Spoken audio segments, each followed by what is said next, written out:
Elm Logistics. For all your logistic needs, call 631-299-3595. That's 631-299-3595. Elm Global Logistics. Pride, performance, and partnerships.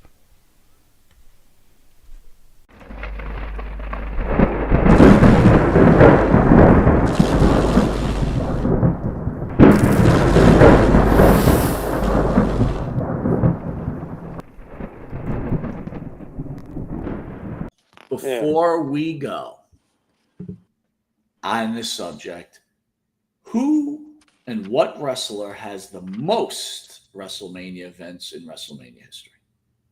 The most actual appearances? In main events in WrestleMania. Oh, in main history. events? Main events. Wow. Well, Hogan's I hate to put you on the spot. I just want to see if you can figure it out. Hogan has to be up at the top, but Roman Reigns now has had so many, hasn't he? I'm asking you for an answer. I'm not helping. I can't give you a definitive answer. I haven't looked into it enough. Well, here's your answer. Yeah, it's Roman. Roman Reigns. Roman's got 10? 11 with this one coming up. Okay, with this one 11. coming up. Well, I knew he had 10. I was thinking 10 because. Now, let's be fair, though. Roman's had the advantage of 2-night WrestleManias for how many years now? How many did Hogan have? Hogan's not far behind. Hogan, I think, is at 8. Honestly, right. Jimmy, if I remember. Behind. Right. Well, 11 and 8 is quite a distance. But again, to be fair, Roman Reigns has the advantage of 2 WrestleManias. It's a different machine nowadays. It runs differently. Roman Reigns has definitely done it longer now. Hogan's run was what, 85 to 93, to be fair? And Reigns is now at 11 years and counting. So, that's a lot. That's a long time. Not surprised by that. Is anybody near Hogan and Reigns, though, at the end of the day? All right, you ready? Here we go, buddy. You hit it right on the head. Right now, if everything stands, Roman's at 10, but we know he's going to have 11 shortly. Hulk Hogan, we were right, has 8. Who do you think is number 3? Or a main event? Main event only. John Cena. John Cena is number 5 with 6. Wow. Okay, so there's a clutter there. All right. So who are the other two log jammed in between? Triple H is number 3 with 7. Okay. The Rock is number 4 with 6. So it's Roman Reigns at 11, but right now at 10. John Cena at number 5 with 6, but he'll be at 7 if him and Cody are main eventing. Yeah, I got Hogan finishes up with 8. You know he's never wrestling again. Triple H finishes up with 7. You know he's never wrestling again. Correct. And The Rock is number 6, and that's including last year's tag team main event. Right. And he may possibly get another one. So with that all being said, would it be fair to you to say that Roman Reigns is now on the Mount Rushmore of pro wrestlers in WWE history? Wow. Does Roman Reigns, I'll ask you it this way. Does Roman Reigns deserve to bounce the following people? Hulk Hogan. No. Does Roman Reigns deserve to bounce Stone Cold Steve Austin? Historically. Be careful. No. Thank you. Does Roman Reigns bounce The Rock? No. Okay, so there's 3 names. Now here comes the big question. Does Roman Reigns bump either one of these 2 names, which I could see people saying are next? The Undertaker or John Cena? Does Roman Reigns get to bump either one of them? I would say Roman Reigns bumps Taker, but that's my personal thing. I can't see him bumping John Cena. So really great so list. To me, at the end of the day, it's those generations. This is today's generation. Roman is the face of today's WrestleMania, period. He is. Cody might be the current one, but longevity-wise... I think when it's all said and done, Jimmy, though, and it's all... He's one of the all-time greats. He's in the top stratosphere, but... When it's in the books, he may bounce somebody.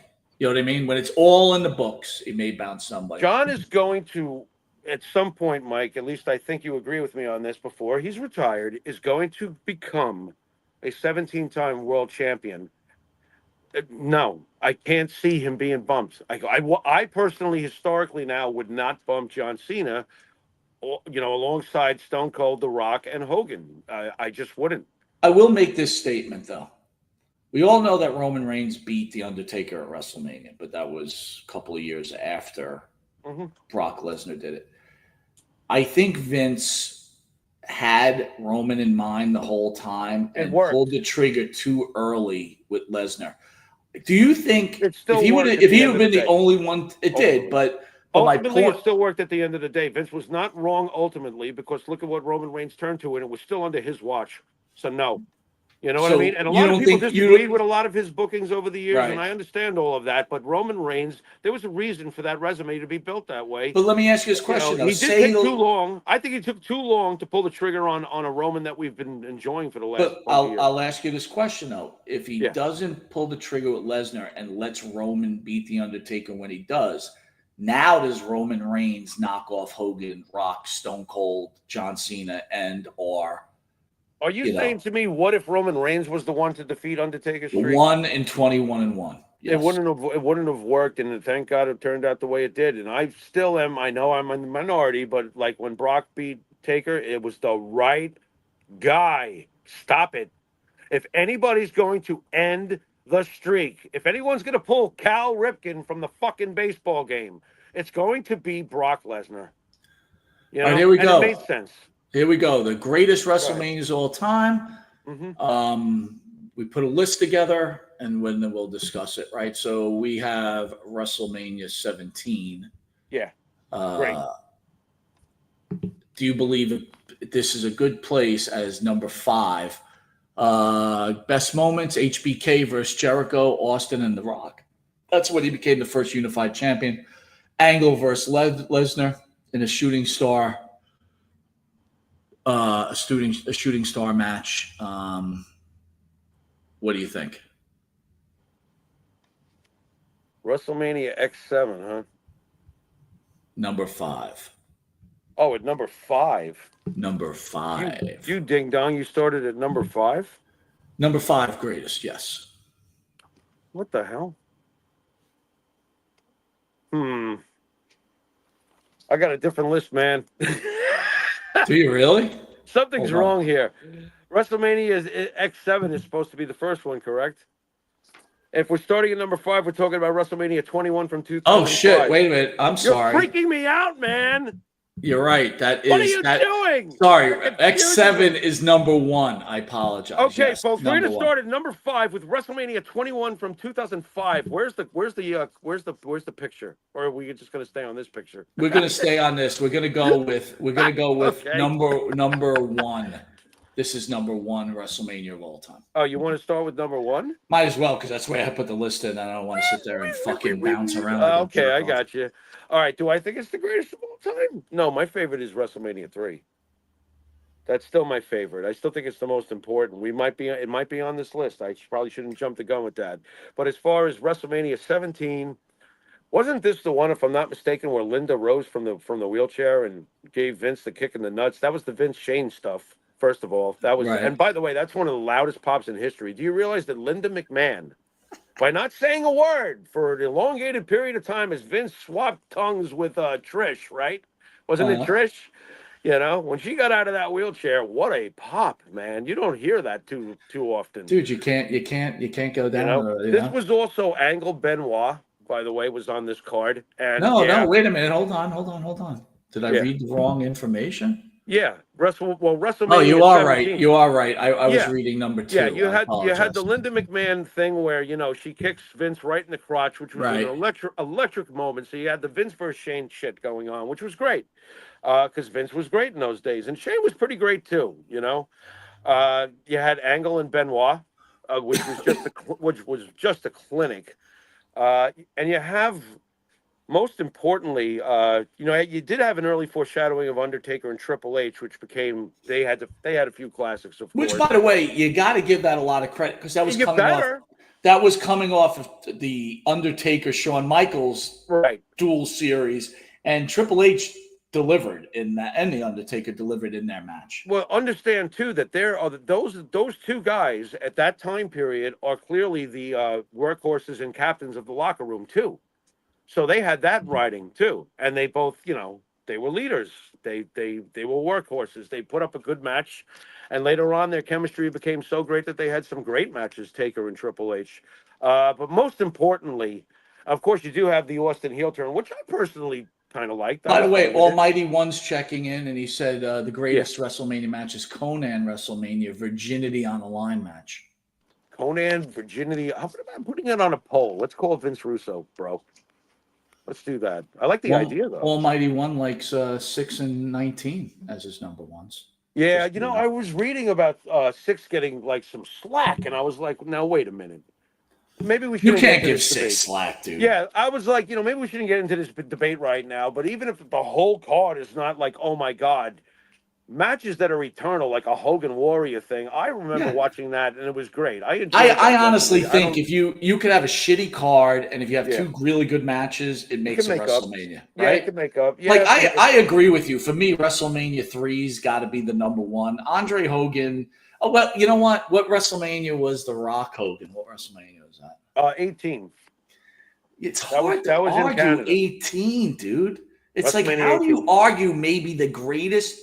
Okay. Well, it's got one of the greatest moments, whether it's the greatest card of all time. All right. Before we go further than anything, to you, what's the greatest WrestleMania match? Not the greatest match like they were great matches, just the greatest match that like had you off your hook. Well, it's always going to start with the beginning, and it depends where you jump on board this awesome ship known as pro wrestling. It's Andre Hogan for me. The immensity and importance of the moment. That was when the WWE became the Roman Coliseum. They became what they are today. They were over the top. They were Super Bowl level. You got 93,000. It was 80. Listen. Place was a sea of madness. We had never seen that in that sort of presentation. Andre the Giant was a behemoth. To the general public, he had never ever been defeated, and we had never seen him pinned. True or false, Mike? We had never seen Andre the Giant pinned, and here's this immense, colossal object standing in Captain America's way. And it doesn't matter what Hogan is today; it's what he was then. I was Captain America. And listen, Hogan Warrior at the time. And Hogan Warrior too. That was unbelievable. You're talking unbelievable. Theater. And that gets down to the purist and the argument between the wrestling and the in entertainment that Vince has always given us. And I love both. There is nothing wrong with And by the way, let's give a little love to WrestleMania 1, too. That tag team match was fucking great. It was great. Yeah, it was on an entertainment level. I was glued, but it was. Obviously things evolve and wrestlers evolve and they get better, just like football players have gotten better and baseball players have gotten better. Yeah. There's, again, when you're the beginning of everything, right? Let's look, just like podcasting. Hannibal was the shit when it opened, and then people came along that are better, and now he's a piece of shit. Right. When you're the beginning of everything, before we exit WrestleMania 17, when you're the beginning of everything, what also happened, and the most important thing that happened on the card that night, really, was the tables, ladders, and chairs. That was just thick. Come on. That is one of the greatest matches ever. I stand by that. It's one of the greatest matches ever because it was the first of its kind where people put themselves on a line like that. Yep. But if you would have that same match now in 2025, it's not so special. Yeah, well, you know what? It was special, and it was special because it was. But you understand what I'm saying, the right? Place and the right players, and they were all great. And man, I was a huge Dudley Boy fan. Come on now. Yeah. That was incredible. Not putting down a match. All I'm saying is things have become less special, right? Right. Everything's a flop. You're a little numb. Yeah. All right. Number not their fault, though. 2. Yeah. WrestleMania 19. WrestleMania 19. So what do we got here? Oh, I loved HBK versus Jericho. Oh my God. I remember really appreciating that matchup. You've got Chris Jericho in his prime, basically, the wrestler and the entertainer, and he's got the belts now under his resume and stuff. HBK versus Jericho was fantastic because it really was prodigy versus, teacher in many ways. It was a really beautiful match. I'll tell anybody to go back and watch it. It's art. Not to be a nerd, Mike. Sorry about that. You got Austin Rock too, Angle, Lesnar. Isn't this where Lesnar falls on his skull? Yeah, that's the one we falls. Yeah, yeah. This WrestleMania was fantastic. Yeah, I agree that it's up there. I'm still thinking 3, but that's my problem. I am too. Yeah. WrestleMania 30, the Yes Movement. I remember being annoyed, but that's really not how I should probably. You know what? Honestly, know. I that WrestleMania. What was on that card, Jimmy? This feels like the View made sure we put this at number 3. Yeah, You know what I mean? standouts: Daniel Bryan, Cinderella story, Taker streak ends, the Shield's dominance. Taker's streak ending was fucking great, and you know what? There are historical moments on this WrestleMania. So if these things you think weigh in that heavily, I could see the argument, but no, I don't. I remember being very pleased with Brock ending Taker's streak. I know I'm in the minority. I was fucking loving it. But you hit on the head. Historically, you had 2 major moments, right? Yeah. One, Lesnar beats Undertaker.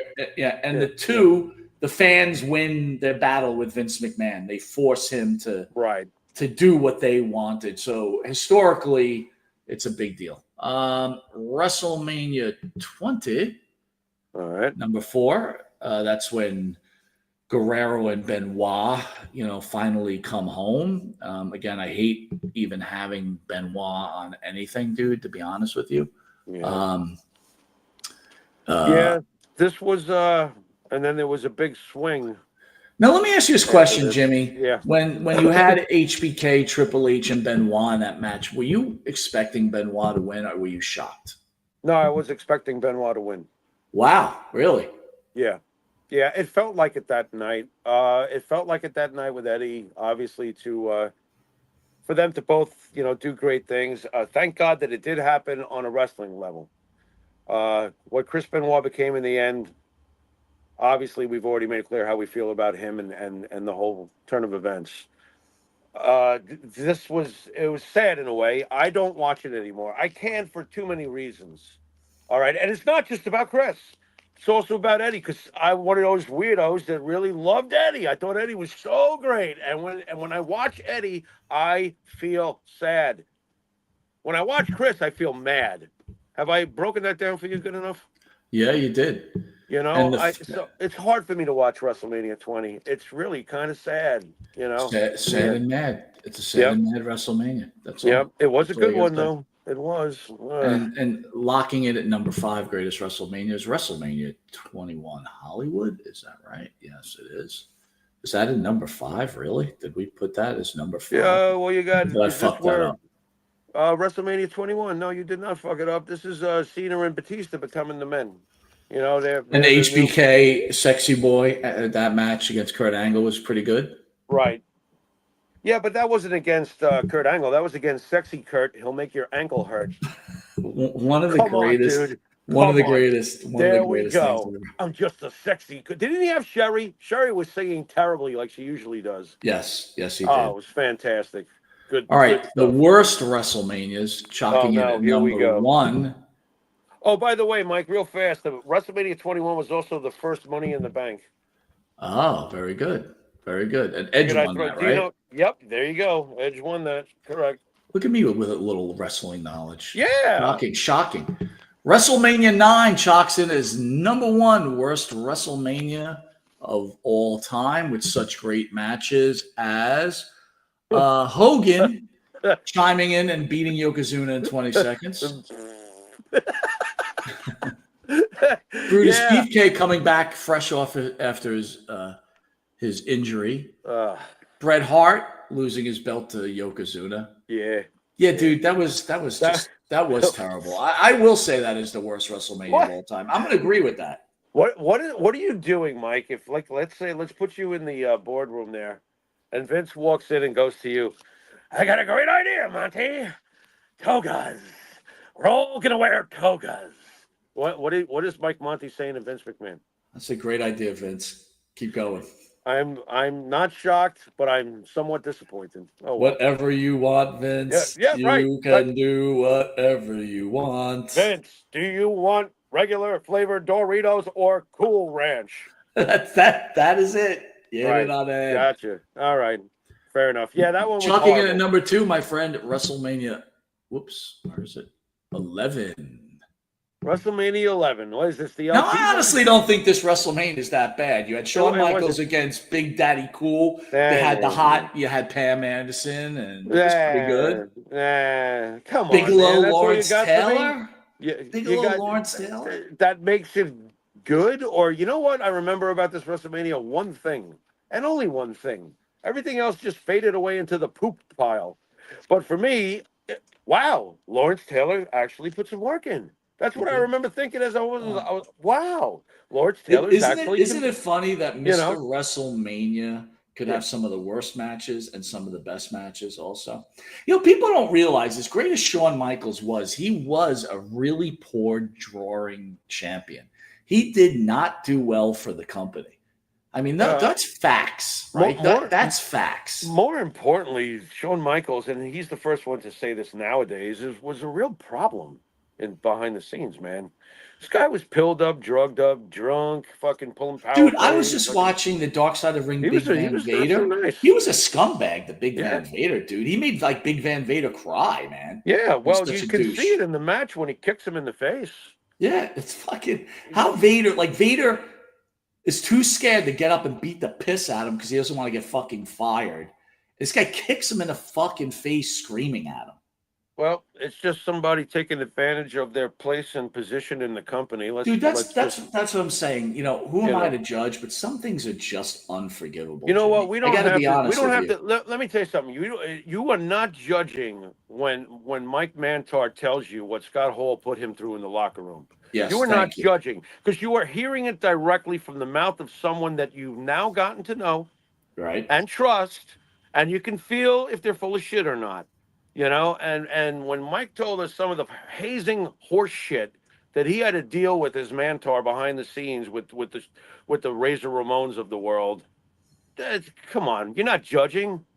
You've heard what you've heard, and it feels genuine to me. I mean, Mike was a genuine guy, so obviously this shit. And the funny thing, think about it. Like Shawn knew the power he had, and people are like, I want my money. I don't want to fuck this guy up because I'll be out of a job. So he had enough common sense not to do it. But for Shawn really should go on a video apologizing to Jannetty, Mike Mantar, fucking Vader. He never will. Chris Candido. No, he never will. It's not the fact that he was fooling around with Sonny. And I'm tired of hearing people go, oh, Candido knew it. No. It's not the fact that he was fooling around with Sonny. It was the fact that he flaunted it in front of Candido's fucking face. That's the problem. You follow what I'm saying? Well, when you get, look, the old saying is true. Absolute power corrupts absolutely. And when you're given carte blanche as Shawn Michaels was a rock star out of control. It's that simple. He's Axl Rose. He's Vince Neil. He's just fucking pissing on everybody's parade because he can. He was throwing his power around. Look, but let me ask you this question, though. Like Diesel, even as Scott Hall, right? Kevin Nash. I would have gotten fired. I would have punched. But like, you're friends with Shawn Michaels, right? You're friends. Yeah. You're really close friends. Yeah. I don't know. I think, Jimmy, if I thought you were doing the wrong thing, I would have enough balls to say to you, hey, even though you're the golden boy, hey, Jimmy, you're doing the wrong thing, bro. Yeah. Everybody should have somebody tell them that if they really are doing the wrong thing. I would think so. So when people are like, hey, man, none of my business. Hey, man, it doesn't really matter. Hey, man, I'm Kevin Nash. He was my friend. It didn't matter. Hey, that's Chris Candido's problem. Yeah, it is Chris Candido's problem. But there's a point where you tell people, don't be a dick. Don't be a dick. That's all. Yeah, I can't speak for Kevin Nash. I haven't heard what he said about it. So here is one of my favorite WrestleManias, but unfortunately it falls in at number 3, worst WrestleManias. I'm sorry. I know people hate this WrestleMania. On the other hand, do not. I love the boxing match between Piper and Mr. T. I was there.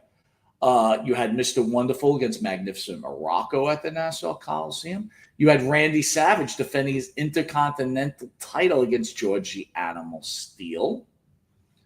Right? I think in Chicago, you had the Battle Royal that Andre won. Right? Yeah. I know you had Jake the Snake against, I think, George Wells. Okay, big deal. I mean, you got to have some fucking weak ass. Well, the thing was, it was New York heavy, from what I remember. Well, the main event in Chicago. See, I saw the main event was really California, but when we were watching in New York, because I was in the Coliseum, the second group was LA, and it was the steel cage between Hogan and Bundy, which was a damn good match. Okay. I liked it. I liked it. It's not memorable, Mike. Dude, it's the first time they brought out the blue cage. I didn't like the blue cage. All right. How about this? I mean, it was the British Bulldogs finally winning the tag team title against the Dream Team with Ozzy Osbourne. Oh, come on, bro. Yeah, really? And you know what? I'll tell you. You know what's funny? I was going to start going, why the hell was I not at that WrestleMania with you? Considering we were both, still in the neighborhood, and you went to that one at the Coliseum. Why wasn't I there? And I realized why I wasn't there. Because the second you said Ozzy Osbourne, I realized where I was. I was at Mark's house. You remember the house where all the kids, the derelicts in the neighborhood would hang out and do bong hits till they couldn't, do the alphabet in order? You know? Yeah. So that night we were watching WrestleMania, and there's Ozzy. And the reason why we watched WrestleMania was because Ozzy was supposed to be on it. How you like that? So I guess that's why I wasn't at the Coliseum, because I was doing bong hits with my friends watching Ozzy on television. So when I give you this card, though, Jimmy, it's not so bad. It sucked. Then why does it suck? Because I think people just go, I'm going to hate on it. It's just, there's a lot worse cards than WrestleMania 2. I could see if WrestleMania 2 is in the middle of the group, not good or bad, but it just gets the bad, like the worst. I think the problem, and I remember when it was live and I was watching it, is that there's a disconnect in flow. Like, the crowd is important, and there's a disconnect in flow as each crowd reacted differently, and you got a different vibe. It was really too much shit in one kitchen.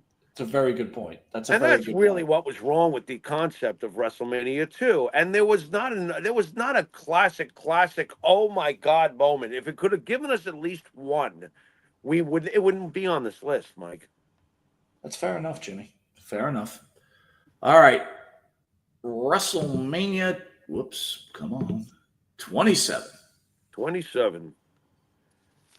All right. What do we got here? Oh, no. Cena and Miz? No. Awful. No, that's not going to work. That was a terrible thing to begin with. Oddly enough, didn't Miz win? Yes, he did. Yes, he did. It's just terrible. With a concussion, by the way. And The Rock was all over this thing, but what else was all over this thing? I mean, this is garbage. Yeah. I agree. This should be number 4. And the final worst WrestleMania. Well, here comes the one that drives me crazy. And when you think about this is WrestleMania 2000? Yeah.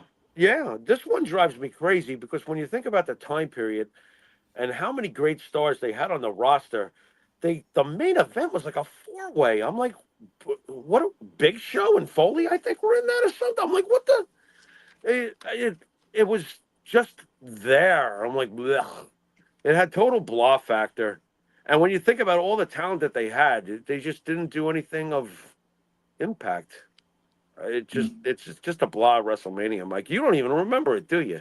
Dude, there was a point where I literally stopped watching wrestling for years. Like, I just was. Yeah, but in 2000, you stopped already? No. Yeah, way. I didn't even watch this. I was so I'm trying to think. I had just started a new job, and wrestling just became so. Jimmy, in fact, I got to tell you, from I think 2000 until when we finally hooked up again, and you came to the house and we watched Edge win the title off of Cena.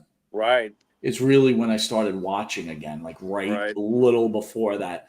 I just got burnt out on it, man. It was like because for me, and I don't know for you, but it was like. The Monday Night Wars drained me of wrestling. It was just like I can't watch any more wrestling anymore. I still watched for years after the Monday Night Wars ended. I stopped for a little bit when Cena was coming around and starting to get a push. I was never a Cena guy, and I was like, man, this doesn't now. Another shit was going on in life, and I was like, nope. I kind of tuned out. I told you before, Punk really brought me back. Listen, just like anything else, you come in, you come out, you come in, you come out. Yeah, but I've only really come out once, really, in all my years of To be watching honest with you, I wrestling. think I've only come out once, but it was for a Right. long time. I'd have to think Yeah. almost from Not 2000 to really long. 2006, maybe, or 2005. I just stopped. I got, Yeah. I Yeah. just got like so burnt out on the whole thing. And I remember whenever I put it on, it was like during that Triple H era where he was just on the TV. And it was a great character, but it was just too much Triple H, man. It was like, Yeah. There were other things happening that were kind of like, puzzling to me. Like, I never really bought into Edge as a world champion. Of course, over the years, you start to relent, you soften, but I never looked at Edge as a champion. it's funny And like that, Jimmy. I think about that all the time too. Like I didn't like certain guys, and they eventually win you over. Like the rated R superstar was a pretty damn good gimmick. it was, but I don't know if I've ever looked. I don't know what my ideology or my curriculum is for what I think a world champion is, but I usually just go by my gut. And does the person have enough it factor, size, or an overwhelming portion of one or the other to go for me to go, okay, this is a world champion. Some to me are no brainers. It all depends on how you look at it, though. We've been watching for years. Usually, you got to be big. If you're not big, you better be huge in the aura and Right. mic thing department. For me, that's why Punk is a champion. I look at Punk and I go, yep, that's a pro wrestling champion. When I looked at Jericho, I said, there's a pro wrestling champion. When I looked at Edge, I didn't think that. I really didn't. Yeah, but you know what? That was during And the first era of Money in the Bank type of thing, right? And when people cashed in, and that the Weasel. yeah. Like I'll tell you the truth. I'm now 100% sure WrestleMania, not this Saturday, but next Saturday or Sunday. I don't know when the match is. Dominic Mysterio is winning that Intercontinental title. Dominic Mysterio is going to win a lot of stuff before he's finished. I've felt like that for Well, quite a it starts while now. Saturday and Sunday, right? Because then you Yeah. have him and Finn Balor having a feud, Judgment Day having a problem. Yeah. And yeah, dude, I totally know. I'm putting the house money down that Dominic Mysterio is winning that IC title. It's going to be he's still very young too. It's going to be a very long journey with him. By the time he's done, if God willing, he can, stay healthy and maybe add a little more size and stuff like that and have a long, productive career, he's going to be one of the all-time legends. I'm talking way ahead now, but I feel like he's going to do that, Wow, all-time legend. Holy cow. Well, if you think about it, I mean, he's already how many years in? He started young, right? Yeah.